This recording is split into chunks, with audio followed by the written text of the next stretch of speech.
Siachen glacier, जिसका नाम जंगली गुलाबों की सरजमीन होना चाहिए, इसलिए कि सिया का मतलब गुलाब और चीन का मतलब है सरजमीन, क्योंकि इसी जगह पर हमारे पाकिस्तान आर्मी के सोल्जर्स की जिंदगी कांटों से भरी हुई है। यहाँ -70 डिग्री सेल्सियस में अगर किसी ने नहाने का सोचा भी तो उसकी जान तक जा सकती है। ये एक ऐसी मायूस कुन और खौफनाक जगह है जहाँ आपको अपने चारों इतराफ में सिर्फ और सिर्फ बर्फ ही नजर आती है। ये एक ऐसी जगह है जहाँ किसी भी जानदार और जिंदगी के कोई आसार नजर नहीं आते। एक तरफ तो इस बर्फ में कोई आम शख्स पांव तक नहीं उठा सकता, वहीं इन जवानों को कदम कदम पर अपने कंधों पर 35 से 40 किलो वजनी बैग उठाकर 15 से 20 दिन तक चलना पड़ता है ताकि ये सियाचिन ग्लेशियर की ऊंचाई पर अपनी पोस्ट तक पहुंच सकें। सियाचिन कराक्रम की बर्फीली चोटियों पर मौजूद दुनिया का दूसरा सबसे बड़ा ग्लेशियर है। पाक आर्मी के हजारों जवान इतना लंबा सफर इतने वजनी बैग्स के साथ तय करके जब अपनी पोस्ट तक पहुंचते हैं तो क्या आप जानते हैं कि इनको यहाँ खाने को क्या मिलता है? जमे हुए प्याज, जमे हुए अंडे और जमी हुई सब्जियां, जिन्हें ये काटते नहीं बल्कि तोड़कर खाते हैं। आज मैं आपको हमारी पाकिस्तान आर्मी की सियाचिन पर चैलेंजिंग जिंदगी का अनदेखा पहलू दिखाने वाला हूँ, जिसको देखकर शायद आपके रोंगटे खड़े हो जाएं। तो वीडियो को लास्ट तक देखिएगा। मैं हूँ यासीन और आप देख रहे हैं स्टोरी फैक्ट्स। सियाचिन एक ऐसा मुकाम है जहाँ दुनिया का कोई जानदार भी मौजूद नहीं सिवाय पाकिस्तान और इंडियन आर्मी के सोल्जर्स के।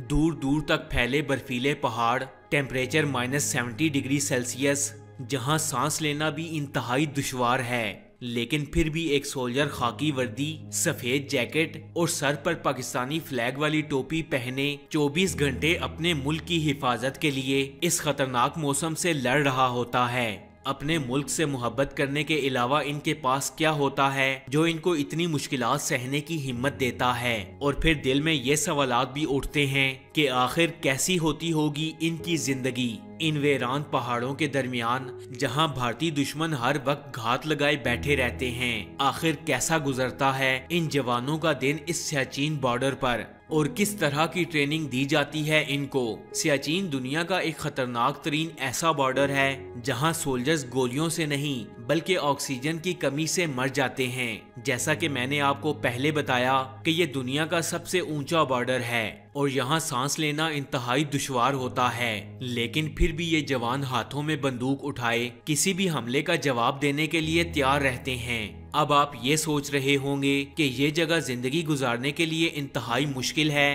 तो सोल्जर्स यहाँ जाते क्यों हैं? तो इसका जवाब सिर्फ इतना है कि सियाचिन पाकिस्तान का हिस्सा है जिस पर इंडिया आए दिन अपना हक जताने की कोशिश करता है और सियाचिन पर नकलो हरकत करता नजर आता है। इसीलिए पाकिस्तानी जवानों की तैनाती और सर्वाइवल के लिए पाकिस्तानी गवर्नमेंट अच्छा खासा बजट सर्व करती है। सियाचिन ग्लेशियर 20,000 फीट की ऊंचाई पर है। यहाँ सोल्जर्स अपनी चौकी तक पहुँचने के लिए एक साथ चलते हैं और तमाम सोल्जर्स ने अपने आप को एक रस्सी के साथ बांध रखा होता है ताकि कोई भी साथी अगर गिरे या फिसल जाए तो अपने ग्रुप से अलग ना हो सके।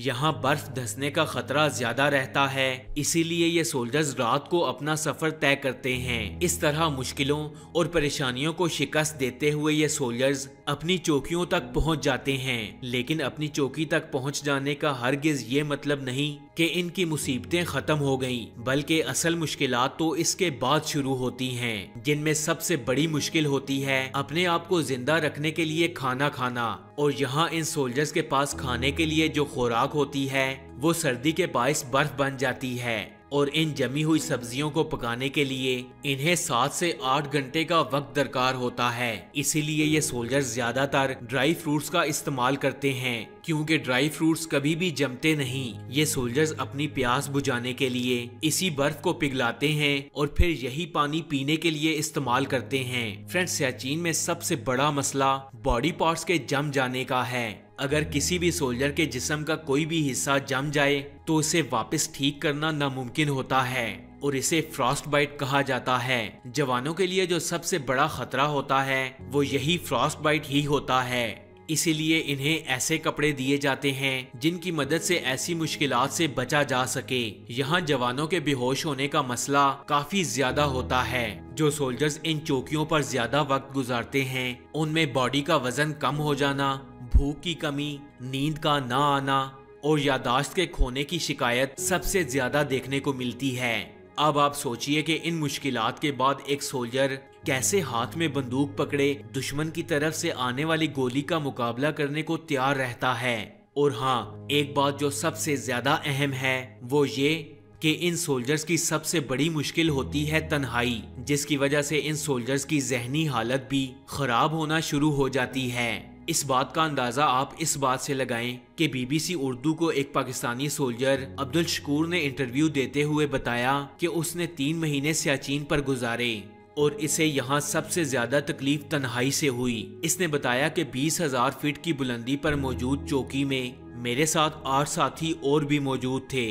इन 8 सोल्जर्स के साथ सारा दिन गुजारना, इन्हीं की बातें सुनना और एक ऐसे खेमे में रहना जहां 4 लोगों की जगह भी ठीक से नहीं। सिपाही शकूर ने बताया कि मेरे सियाचिन पर पहुंचने के 10 दिन बाद मेरे वालिद का इंतकाल हो गया, लेकिन मैं सियाचिन से वापस न जा सका क्योंकि यहाँ आना तो शायद फिर आसान हो, लेकिन वापस जाना इससे भी ज्यादा मुश्किल है और सिवाय अफसोस के कुछ भी नहीं किया जा सकता।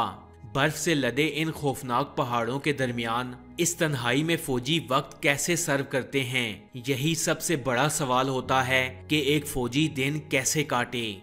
लेकिन फिर भी ये सोल्जर्स अपने मुल्क के दिफा के लिए सर उठाए, सीना ताने, अपने दुश्मन के इलाके की तरफ नजरें लगाए खड़े होते हैं ताकि उनके इलाके पर सब्ज परचम की जगह कोई और झंडा ना लहरा दिया जाए। इसीलिए तो शायद वहाँ की बर्फ भी अपने आप को खुशनसीब समझती होगी कि वो ऐसे अपने मुल्क से मोहब्बत करने वाले जवानों के पैरों तले आती है जो अपनी मुश्किलात को पीछे रखते हुए सिर्फ और सिर्फ अपने मुल्क की हिफाजत का सोचते हैं। फ्रेंड्स, आप इन सोल्जर्स के लिए दुआएं कमेंट्स बॉक्स में लिख सकते हैं। पाकिस्तान जिंदाबाद, पाक आर्मी पाइंदाबाद।